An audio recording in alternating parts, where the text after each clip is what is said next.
what I found more overwhelming than my excitement was my disappointment when things didn't work out the way that I thought that they would. And so I think it would start from there, and I eventually was like, okay, well, the disappointment isn't even because of how things went, it's because it was different than how I thought it would go.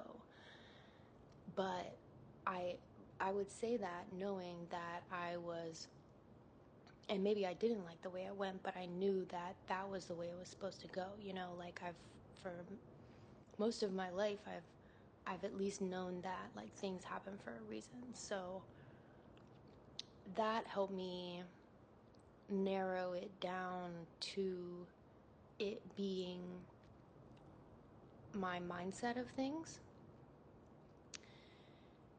And definitely there's a connection of like, if you have disappointment in the way things go, you probably also have attachment to the excitement of the beforehand. So it led me to that as well, because I definitely was like, I was so excited that I would put all my eggs in that basket. Or I would really, what I would do is I would pretend to put all my eggs in a basket and leave a couple eggs out, and then be disappointed when all the eggs weren't in the basket. You know what I mean?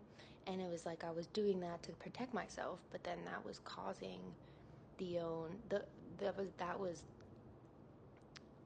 causing the results of the things that would happen, you know, like a Ouroboros, like snake eating its own tail thing. So it's kind of just like playing life out and finding those pockets where you can improve and like find clarity.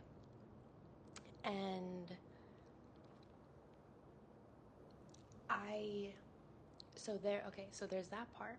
And then I still get very excited for things, and I don't think that excitement is negative. I think most things, when it comes to emotions, if it is to be negative, it's the attachment to that emotion.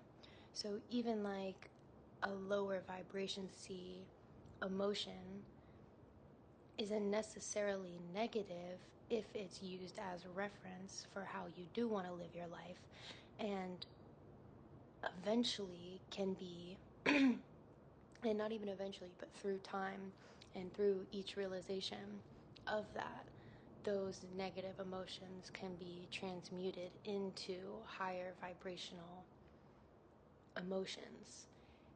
And then it's still the lesson of, okay, well, I transmuted it and now I'm on these positive sides of emotion. Well, you still can't get attached to them, because that's not all that there is. You know that the lower vibration states still exist, because the higher ones wouldn't exist without the contrast. So it's all God, and it's all us, and it's all there for a purpose.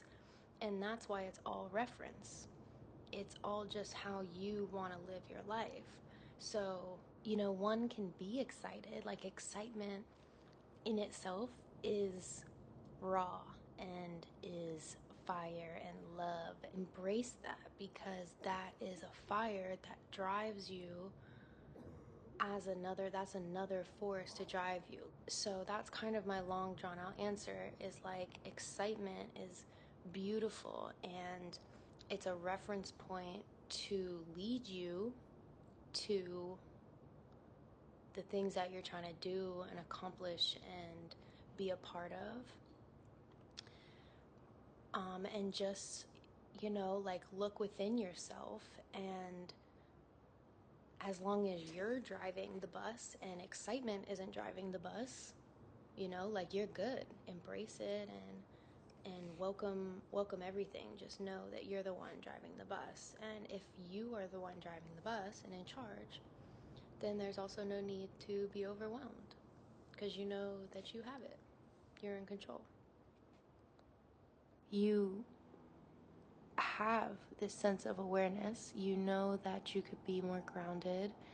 You know that when you aren't that grounded, it takes you up high in the ethereal space. And so you know the things to help you become more grounded too. So it's like you're aware of where you've been, you're aware of where you are, and you're aware of where you go and where you want to go. And that is a luxury. And while it should be a natural born right to have all of those things, it nowadays is very much of a luxury. And as I know you are grateful to be where you are, you know, I just emphasize to be grateful for where you are, because it really is a beautiful space. And in that, you don't have to know how it's going to happen, but you know that you're protected, you know that, you know all the good things, you know? And so then you move forward. And I kind of say all of this with the reference and experience of before we got here, our security in terms of outside of us was undetermined. And it, not that I think we really would have made any other different decisions, but it definitely pushed us, or right, it was a reference for us to see that we need to continue building security in ourselves, because what you perceive and what goes on in the world really is absolutely and always a reflection of what is going on internally. And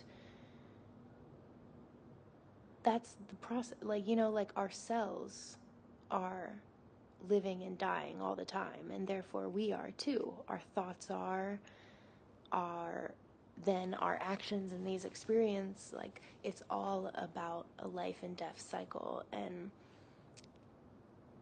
so there are going to be challenges, but there's not going to be any success without challenges. And brings me back to my whole point of the things that you said. It sounds like you're in a great place of awareness of where you are, where you've been, where you want to go, and just taking it moment by moment and grounding yourself.